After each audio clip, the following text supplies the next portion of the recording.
Zdravo, jaz sem Mirjamka in to je za mene danes že tretji mojster praktik hipnoze.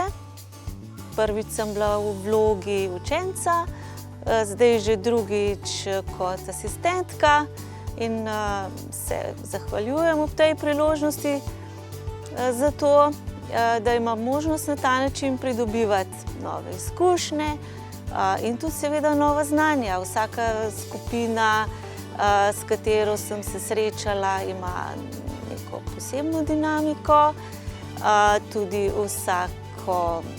vsaka delavnica je nekaj posebnega.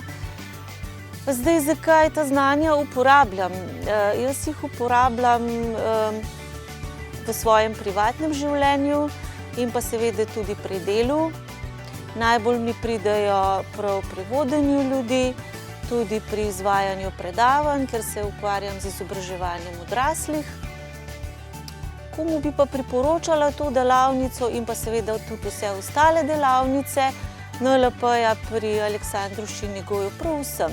Jaz mislim, da bi morali že vsi otroci, ko grejo v osnovno šolo, imeti en predmet, vsaj izbirni predmet iz NLP tehnike.